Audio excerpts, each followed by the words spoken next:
Gracias.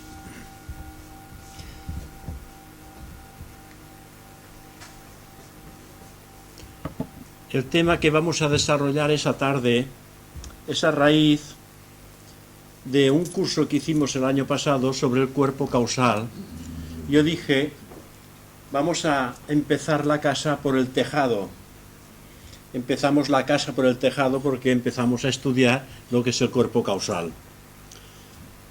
Y dije, hablaremos después del cuerpo mental más adelante, quizás del cuerpo astral y del doble etérico y del cuerpo físico. A medida, en vez de ir de abajo hacia arriba, vendremos de arriba hacia abajo. Porque ocurre que cuando empezamos los estudios, pues, por los cuerpos invisibles más densos, que es el doble etérico y el cuerpo astral, siempre estamos hablando de la personalidad. Y mis anhelos siempre van dirigidos hacia la individualidad, es decir, la realidad del ser, aquello que somos. Y pienso que hay que tener una cierta información de la realidad que somos más allá de la mente y más allá de nuestros cuerpos físicos como instrumentos, para cuando abordemos los instrumentos de la conciencia nos demos cuenta que nosotros no tenemos nada que ver con nuestro cuerpo mental, nuestro cuerpo emocional y nuestro cuerpo físico, que son herramientas mediante las cuales la conciencia va despertando. En ese sentido, entonces, volvemos ahora a ese cuerpo mental con el fin de ver que es un instrumento realmente extraordinario.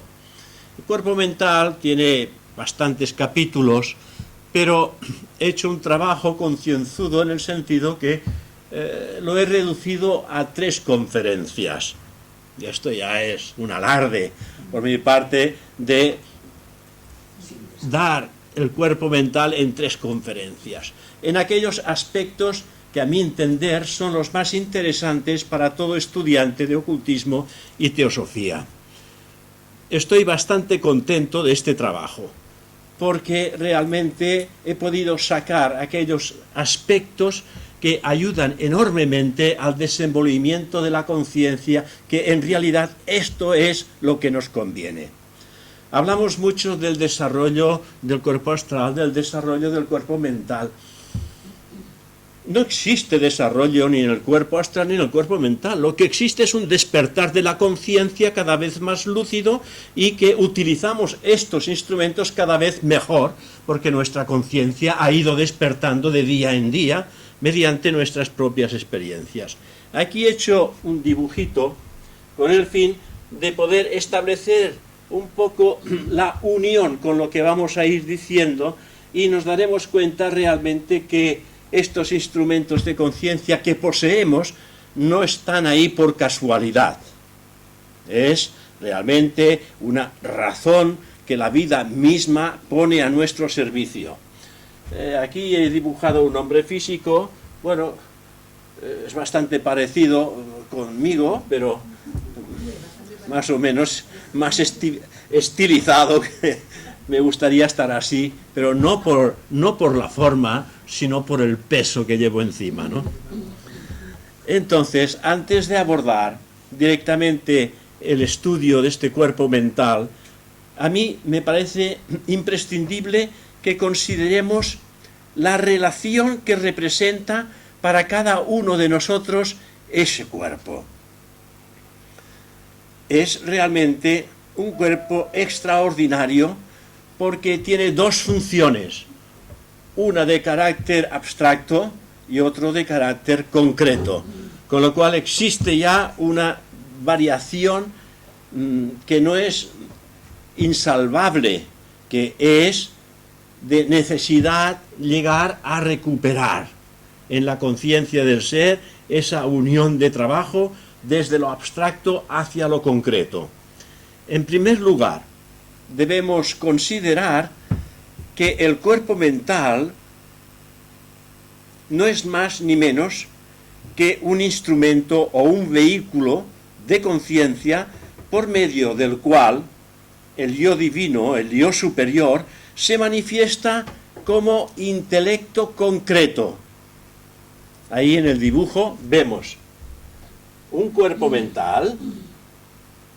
En la parte superior, este cuerpo mental lo dividimos y decimos manas superior, cuerpo mental concreto inferior. Todo eso es el cuerpo mental, pero el cuerpo mental tiene dos funciones, una abstracta, otra concreta. Entonces vemos que ese cuerpo mental, desde arriba, un 7, un 6, un 5, un 4, un 3, un 2 y un 1. Quiere decir que tiene también 7 subdivisiones. El cuerpo mental, como todos los cuerpos, tienen 7 subdivisiones.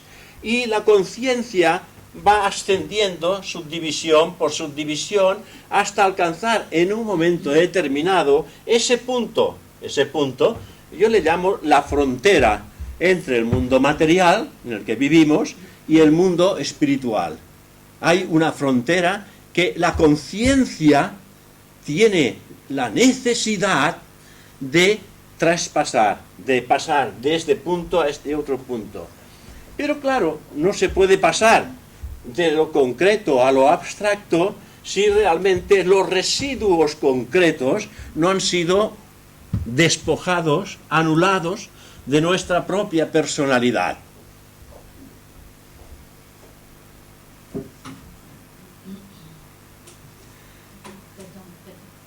No podemos entrar en un mundo sin forma cargado de formas, porque el mundo de las formas es el mundo mental concreto, y en el mundo mental abstracto no hay formas. Por lo tanto, hemos de pasar limpios de polvo y paja, en este sentido. Limpios, purificados, inmaculados, nada nos retiene, hemos vencido la resistencia poderosa de la materia y hemos salido victoriosos de esa lucha que hemos emprendido, esa lucha, esa transformación en la que nosotros hemos penetrado. Entonces, el yo superior se manifiesta como intelecto, el yo superior se manifiesta como intelecto concreto en el cuerpo mental, nuestro cuerpo mental. Y ahí, en ese punto, por medio del intelecto concreto, se desenvuelven, se nos dicen, los poderes de la mente, así como también la imaginación y la memoria. Vemos que hay 3 aspectos que son realmente fundamentales, que es el poder de la mente, la memoria y la imaginación. Y eso lo podemos hacer ahora. ¿Por qué? Porque tenemos conciencia de lo que es la mente. Posiblemente no toda la conciencia de lo que es la mente concreta. Ignoramos esa otra mente, porque nuestra conciencia no ha penetrado. Veremos que son aspectos que hemos de tener siempre muy en cuenta, porque hay situaciones en que los estudiantes pensamos que en momentos determinados entramos en contacto con los aspectos superiores de la vida. En realidad, siempre estamos sujetos por el peso específico de la materia. Mientras la materia no haya sido vencida, no podemos entrar en contacto directo y consciente con esa vida divina y superior. Situemos el cuerpo mental concreto en las 4 subdivisiones, es decir, la primera, segunda, tercera y cuarta. Esta es el mundo mental concreto. La forma del cuerpo mental es ovoide, como lo podéis comprobar. La forma mental es ovoide, es un mundo con forma. Sin embargo, la materia del cuerpo mental no está distribuida parejamente por todo el ovoide.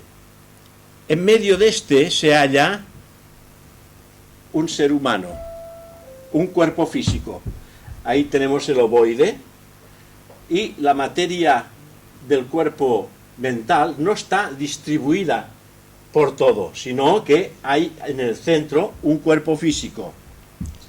Ahora bien, la mayor parte del cuerpo mental y del cuerpo astral están en el cuerpo físico.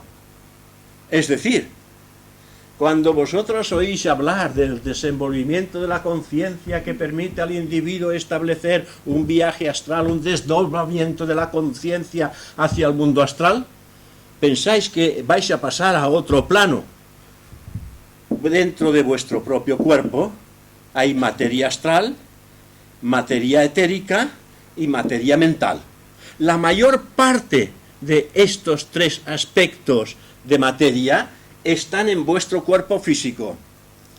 La teosofía, para que lo entendamos, nos dice, cogemos una botella, la llenamos de tierra, le ponemos agua, y entonces el agua no es perturbada ni por la tierra ni por el aire.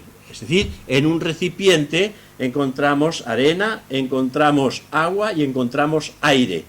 Digamos que este cuerpo físico es la envoltura en la cual la materia mental ha penetrado, la materia astral ha penetrado y la materia física ha penetrado, etérica ha penetrado.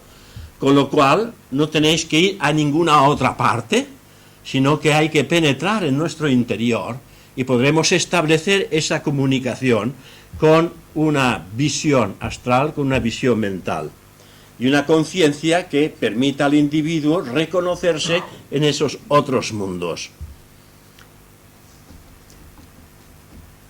¿Qué es lo que ocurre? En medio del cuerpo mental que existe nuestro cuerpo físico, este atrae fuertemente a la materia astral. ¿Por qué? Porque el individuo vive de las emociones astrales. El individuo vive de los deseos astrales. El individuo vive de todas las atracciones más o menos agradables que la vida le ofrece.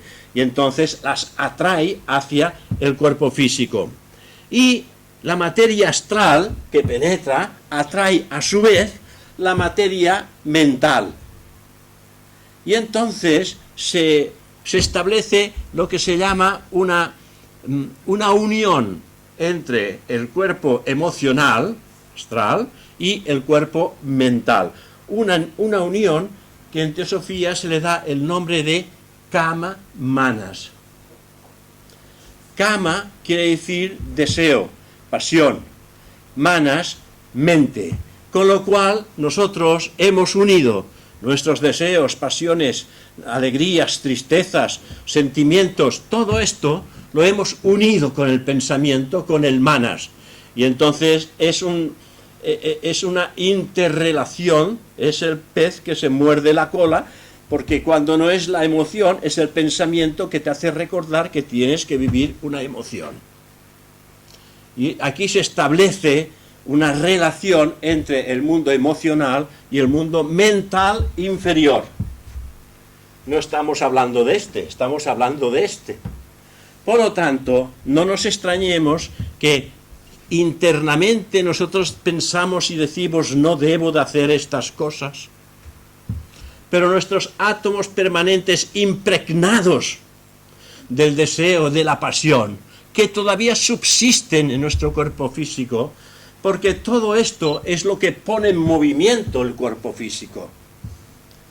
Aunque sabemos que esto no debe de relacionarse con la conciencia, en momentos determinados nos dejamos coger o nos dejamos influenciar por el sentimiento, la pasión o el deseo. No hemos utilizado algo que en teosofía se nos dice desde un principio: el discernimiento.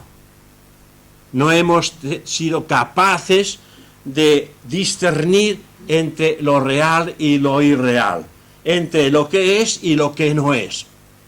Y nos dejamos atrapar por lo que no es, por lo irreal, porque nos produce placer y satisfacción. Este es el encadenamiento, esto es el encadenamiento que tenemos nosotros con el mundo físico. Por eso se nos habla del desapego. El desapego es intentar desprendernos de estos apegos, de estas influencias tan poderosas que el instinto hace sentir cosas agradables al cuerpo físico.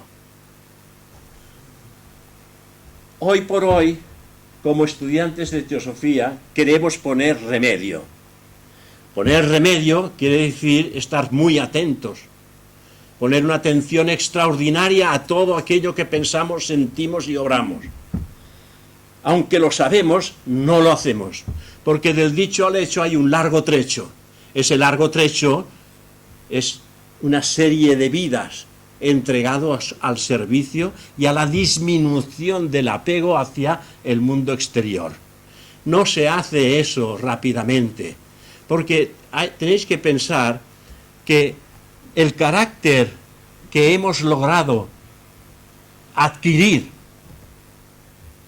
hasta estos momentos ha sido fruto de cientos y cientos de vidas de lucha. Y esas experiencias de vidas del pasado nos han convertido en lo que hoy somos. Somos el resultado de toda una serie de vidas dedicadas a instruirnos en el mundo. Y el mundo nos ha encadenado. Y ahora queremos librarnos, pero estamos con grilletes, pies y manos, en el mundo de la pasión, en el mundo del deseo, en una infinidad de atracciones que el mundo nos ofrece. Y hay una gran cantidad de trampas hoy día, porque es que surgen tantas invenciones para distraer al ser humano, que ya no sabemos por dónde salirnos. Y entonces solamente tenemos una oportunidad, y es de utilizar la voluntad que Atma pone a nuestra disposición. Porque si hablamos de una trilogía que se llama mental, emocional y física, existe otra trilogía que se llama Atma, Buddhi, Manas. Atma es voluntad espiritual, Buddhi es intuición espiritual, sabiduría, y Manas es inteligencia. Entonces, estos tres aspectos de la tríada superior están estrechamente relacionados, conectados con esa otra tríada que llamamos mente, emoción y acción. Por lo tanto, no estamos desheredados de la conciencia espiritual. La conciencia espiritual está presente en todo momento. Lo único que tenemos que hacer es utilizar el poder divino que está en cada uno de nosotros. Y me diréis, sí, es verdad, pero tiene tanta fuerza lo que hemos acumulado.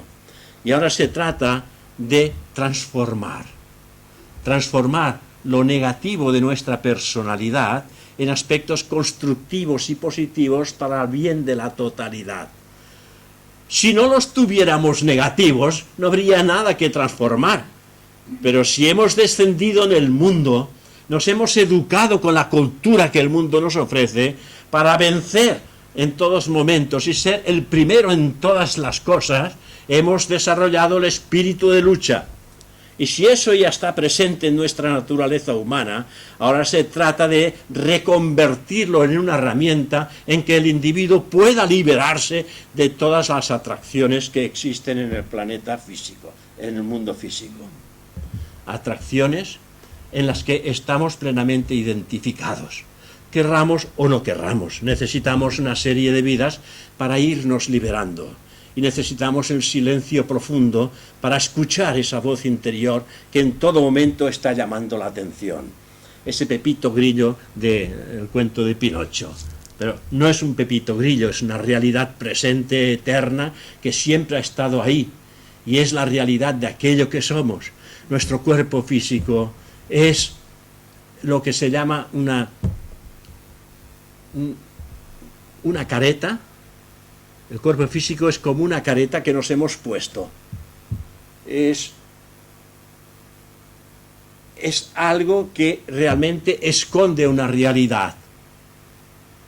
Es una concha que esconde una perla en el interior.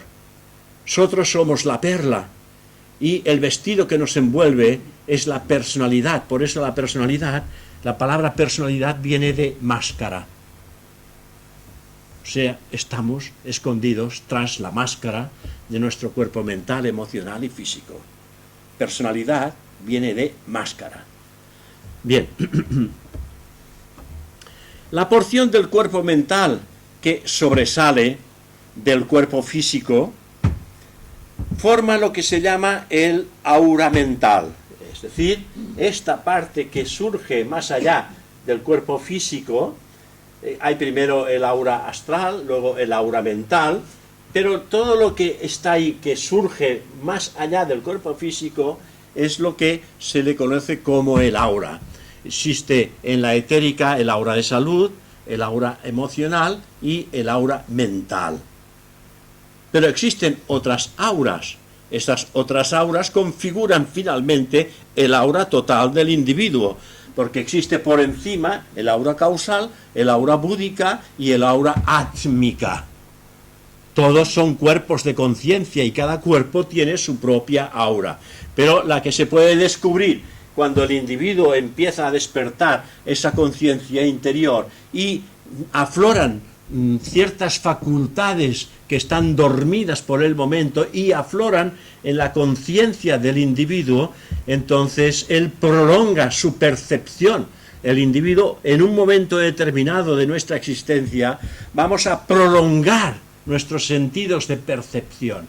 Y estos sentidos de percepción percibirán ese mundo oculto, invisible, que no estamos ahora capacitados para percibir, oír y ver. Nuestros sentidos están ahora limitados para los mundos con forma. Podemos percibir pensamientos concretos, podemos percibir emociones concretas y podemos percibir acciones concretas, pero no percibimos realidades de lo eterno. Para percibir realidades de lo eterno debemos de ganárnoslo. Ganarlo quiere decir desprendernos de toda la tendencia específica, ese punto de materia que nos mantiene adheridos al mundo material. Y eso hemos de ser más fuertes que la pasión, que el deseo y que la mente concreta. El cuerpo mental, se nos dice, posee una molécula. Esa molécula se le llama comúnmente la unidad mental y que se halla en el cuarto subplano. Ahí en el quinto subplano, ¿veis este punto? Este punto, bueno, querido señalar que está vibrando, la unidad mental está vibrando, pero quizás para entendernos mejor podemos hablar de átomo simiente o átomo permanente. Es la unidad mental. En el físico, átomos permanentes astral, átomo permanente físico, unidad mental en el causal, en ese punto. Nosotros hablaremos de ello como si fuera el átomo permanente. El átomo permanente es el que registra todo tipo de pensamiento. Daros cuenta que la unidad mental no está en el mental concreto, está en ese punto. Por eso que un insigne teósofo que pertenecía a esta logia Arjuna, él decía, para pasar de este punto a este otro punto, solamente hay un paso, para ir de aquí a aquí.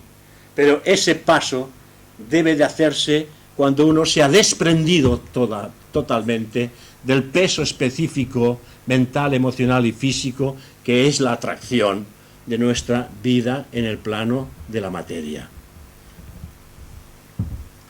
La unidad mental es el centro y corazón del cuerpo mental.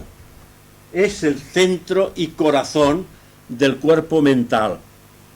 Y también de la relativa actividad de las diferentes partes de esa misma unidad depende en gran parte la apariencia del cuerpo mental en conjunto.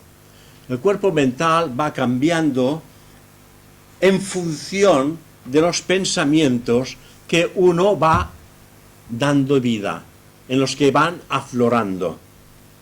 Pueden ser pensamientos elevados, pensamientos de gran calidad, de arte, de pensamiento y música al mismo tiempo, de poesía, de elevación. Esto evidentemente lo que hace es armonizar esa aura en una forma de colores en las que no se mezclan unos con otros, sino que por franjas se van viendo realmente que existe en estos momentos de pensamiento una armonía mental en el corazón de la unidad mental, que es la que gobierna y establece todo el proceso de esa energía. Cuando hay pensamientos volcánicos mediante los cuales pues puede haber odio, puede haber impulso, puede haber lucha, entonces toda esta energía se desprende, esta energía de estas aureolas horizontales y se mezclan unas con otras, y entonces el observador ve que hay un proceso de guerra en su cuerpo mental y en su cuerpo astral.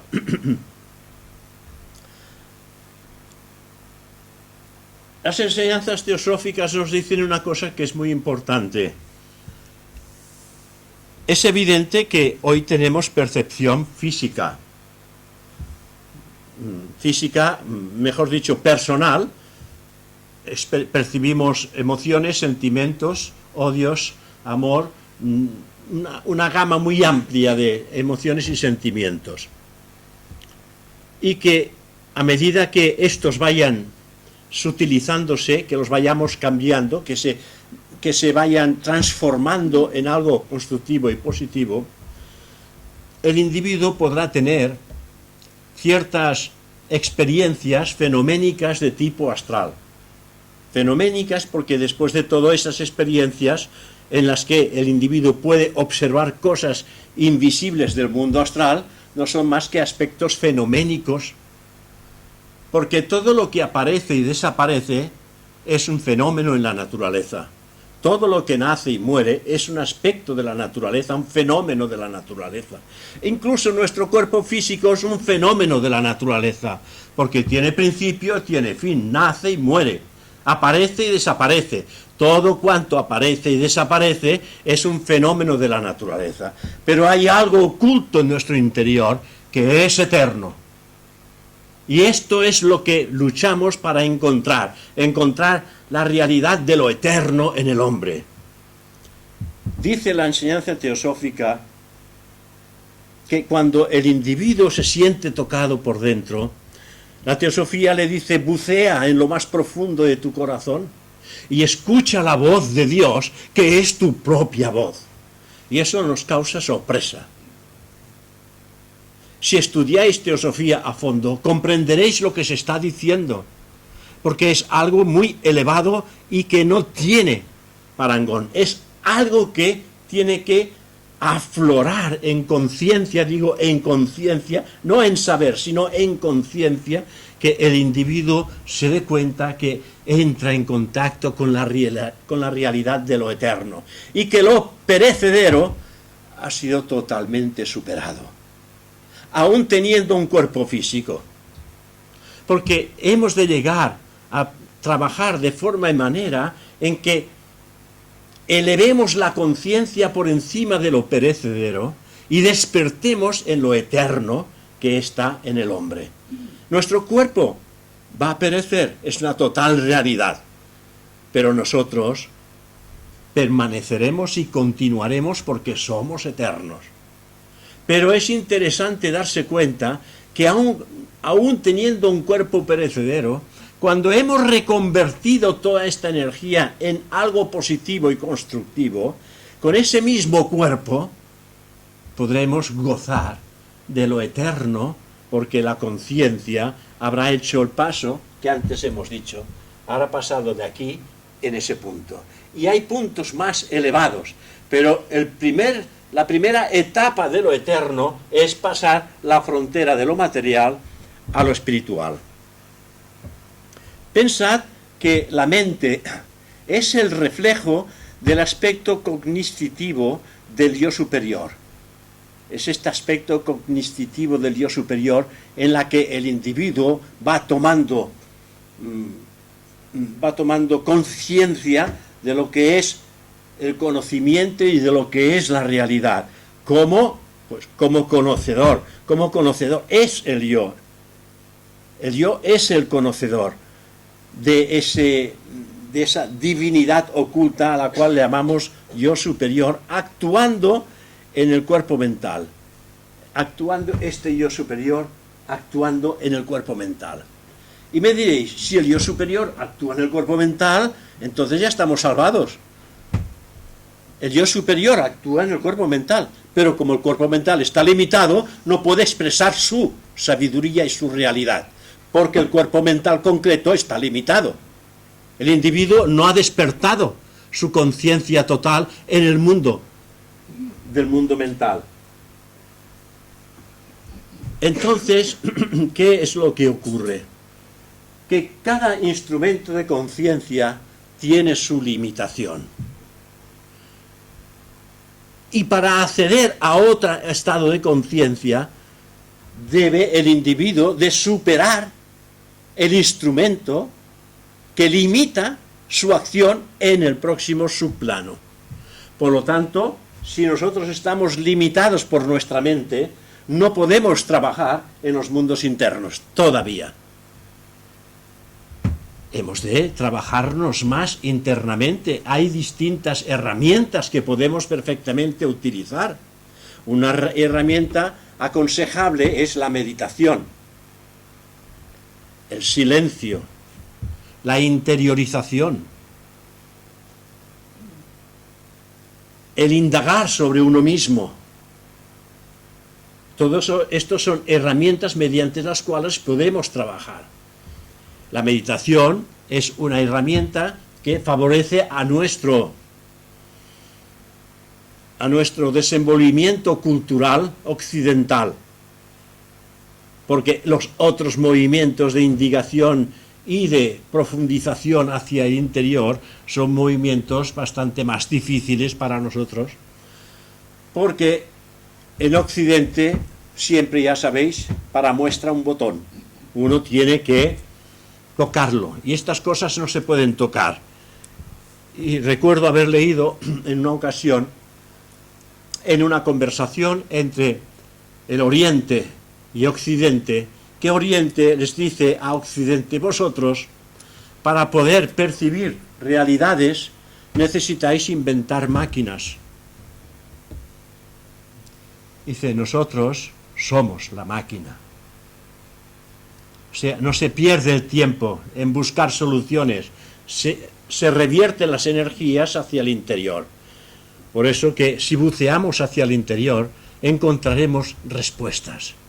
Porque las respuestas no nos las dará nadie. Todas las respuestas, todas las preguntas que podáis haceros, las respuestas están en vuestro interior. En la presente etapa de evolución en la que todos nos encontramos, estamos trabajando especialmente en el desenvolvimiento del cuerpo mental. La mayoría buscamos las diferencias desde nuestro propio punto de vista, posiblemente, no tanto como para comprenderlas, como quizás oponernos a ellas violentamente. Eso lo vemos continuamente en el mundo. Nosotros decimos que es importante escuchar hasta el final las opiniones de los demás, porque con toda seguridad, cuando los habremos escuchado, nuestra opinión personal habrá cambiado, se habrá enriquecido, habrá mejorado. Y para que esto ocurra, hay que escuchar en silencio hasta el final. Y si nos damos cuenta que el individuo, su razonamiento es distinto al nuestro, es algo que tendremos que meditar, porque él lo está viendo desde con su objetividad, y nosotros lo estamos viendo bajo la nuestra. Si sumamos a la nuestra la suya, posiblemente vamos a enriquecer nuestra propia opinión. Y cuando son varias las opiniones, entonces nos ayudamos mutuamente. Por eso es conveniente siempre mantener el silencio en cuanto a las opiniones y las conversaciones, y no estar como ocurre hoy en día, que en vez de escuchar al que está hablando, se está buscando cómo puedo llevar la contraria a lo que se está diciendo. Esto lo veis en la pequeña pantalla. Es una lucha continua. Allí habrán 50 personas al mismo tiempo y cada uno con su opinión. Y allí el espectador ni se entera de lo que están hablando y finalmente cierra el interruptor porque no se entera de nada. Pero cuando vemos personas cabalmente bien organizadas mentalmente y emocionalmente, que exponen sus tesis, sus opiniones, entonces a estas personas las escuchamos porque vemos que estamos aprendiendo de ellos, vemos clara la situación en que se halla el mundo, porque están hablando y dando su opinión, y luego la da otro individuo la opinión, y así poco a poco el individuo va haciéndose reflejo del estado cultural del país.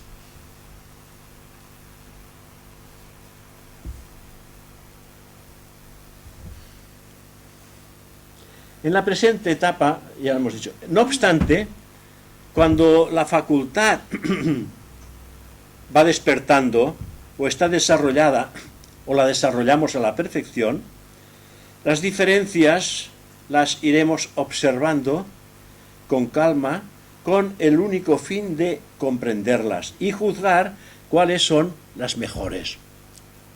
Para eso es conveniente saber escuchar.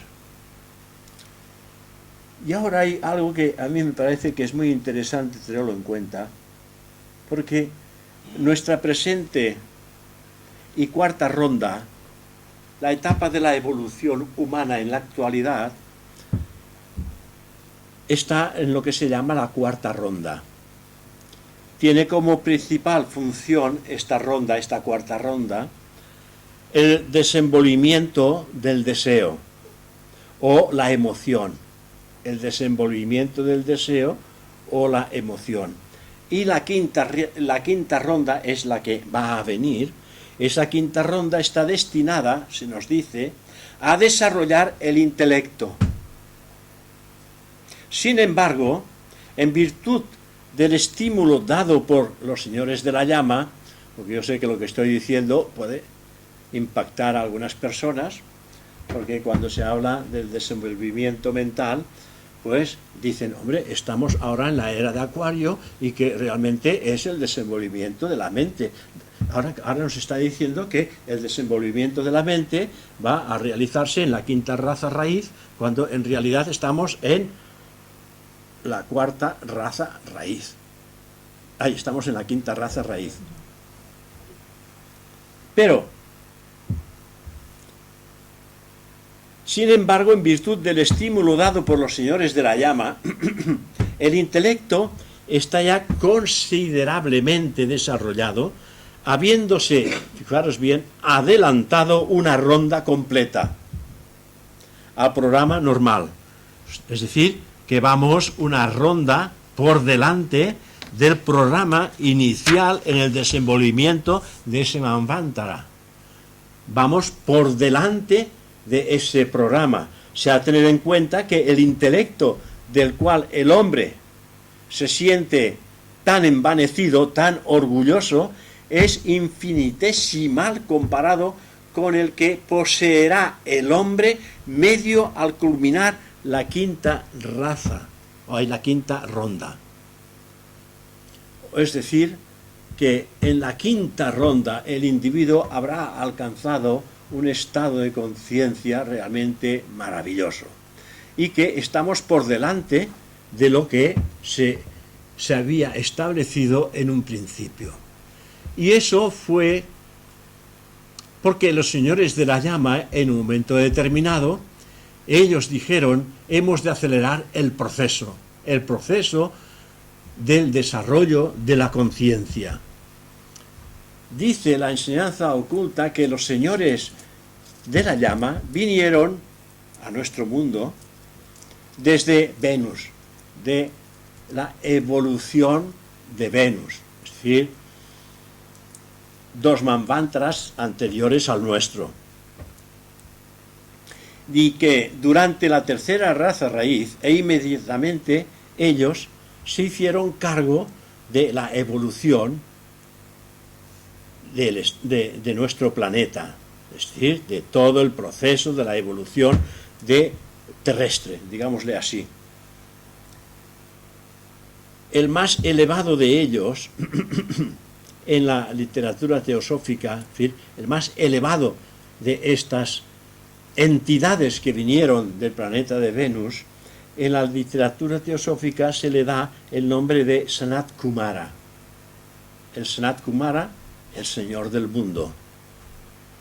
El adolescente de los 17 abriles también se le llama, porque su cuerpo más denso es el etérico y ha guardado la forma de un muchacho adolescente de 17 años. El Sanat Kumara, el Señor del Mundo. Con él también nos dice que vinieron 3 lugartenientes y unos 25 adeptos como auxiliares para ayudar, y unos 100 seres humanos ordinarios, también de Venus, fueron traídos, los cuales se mezclaron ellos con la humanidad ordinaria de la Tierra, para mejorar la forma humana. Tengamos en cuenta que la forma humana se adaptó, la de la 4ª raza raíz, Atlante, porque en la 3ª raza raíz, hacia el final, pues los hombres y mujeres eran enormes. Y entonces habían ciertos problemas que se mejoraron cuando se adaptó la talla del hombre y mujer en la 4ª raza, que es la talla del hombre físico actual que poseemos en la actualidad. Estos son los grandes seres de quienes dice la doctrina secreta que implantaron la chispa en los hombres sin mente, porque los hombres en aquella época no tenían mente y les llamaban los sin mente, y ellos implantaron la chispa de la mente. Los señores, estos señores que vinieron de Venus, a los cuales llamaban los señores de la llama. Ellos implantaron la chispa en los hombres sin mente y despertaron en estos el intelecto. Porque no había intelecto, no había mente, no podían despertar si no había esta chispa. Por lo tanto, se les despertó el intelecto. Su acción fue realmente un gran estímulo magnético cuya influencia atrajo a la humanidad hacia ellos, hacia los seres divinos.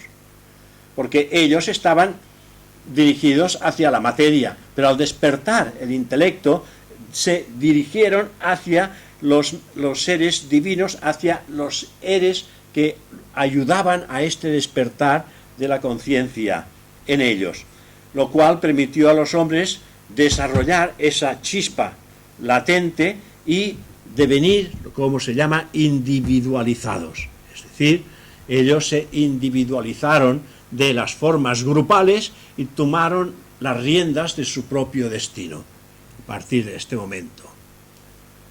También hubo en este preciso momento hubo también un gran evento que fue la separación de los sexos, porque el hombre en sí es andrógino, tiene los 2 sexos en sí mismo. En la actualidad también tenemos los 2 sexos, uno despierto y el otro dormido. El hombre tiene el sexo femenino dormido y la mujer tiene el sexo masculino despierto. En la mujer despierta este aspecto del sexo femenino, del sexo masculino, lo despierta más o menos hacia los 50 y algo. Y aquí manda la mujer después. Y el hombre lo despierta a los 50 y pico también, porque se sensibiliza